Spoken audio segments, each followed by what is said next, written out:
Hello, this is Math 2270 coming to you from the College of DuPage for summer 2020, and this lecture is about Chloros Equation. Chloros was a prodigy. His father homeschooled him, taught him to read using Euclid's Elements, and he was an expert at calculus by age of 9. He presented a paper at the Royal Academy at age of 13. He was the only one of 20 children of his parents to reach adulthood. His younger brother was also a prodigy and read a paper at age of 14, but he died when he was 16. This is what Chloros equation looks like. It is y is equal to x dy dx plus f of dy dx. Now f can be a very general and highly nonlinear function. The only thing that's required is f is continuously differentiable.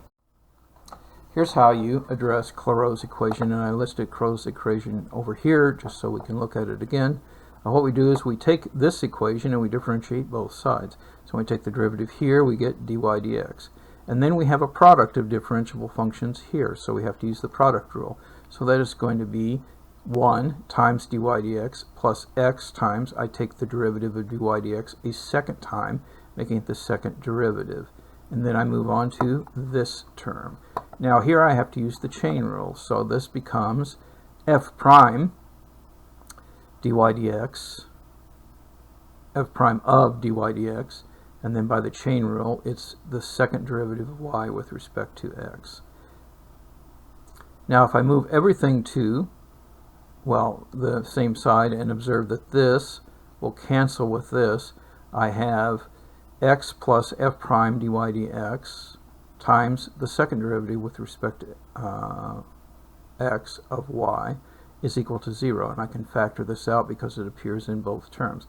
So that means either this is 0 or this is 0. If this is 0, then I know that I integrate both sides, and dy dx is a constant. That means dy dx is a parameter, and we will call that p sometimes.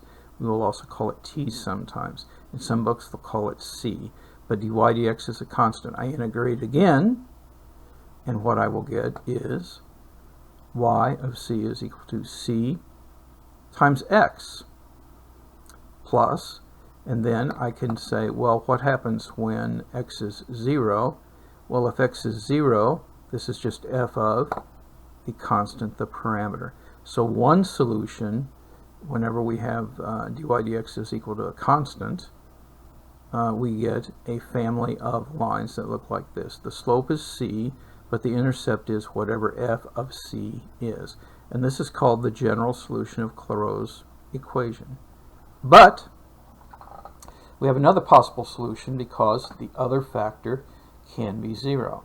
Now if this is equal to 0, that means this is equal to 0, and that means that x is equal to, I move this to the other side, this is minus f prime of p.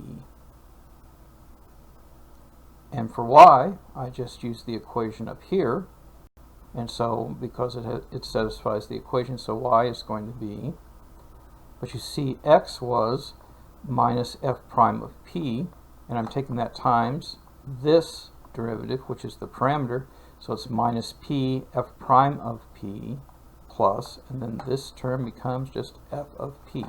So this is a parametric solution, and this is the singular solution. And the graph of this is the envelope of the graphs of the general solution. The singular solution is often represented by parametric equations, but not always. So we have a general solution and we have a singular solution. I talked about being the envelope, and you see the general solutions are all of these lines, but the singular solution is a curve that is tangent to each member of the family at some point, and together they form what is called the envelope. So there is the envelope of all of these solutions. And if f of p was p squared, we will look at this example in a bit. you see you get this blue curve. If f of p is equal to p cubed, you're going to get the blue curve here as well. So here's a problem for us to solve. It is a Chloros equation.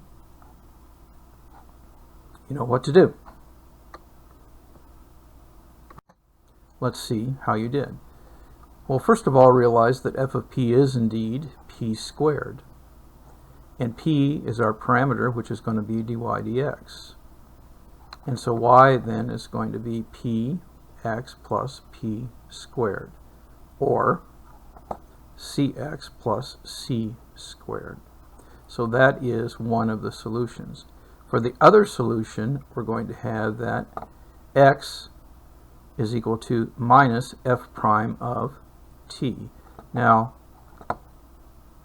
f of t was t squared, so minus the derivative is going to be minus 2t. So x is equal to minus 2t.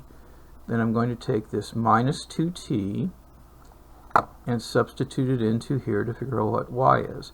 So I'm putting minus 2t here, times t is minus 2t squared, plus this is again t, and that is plus t squared.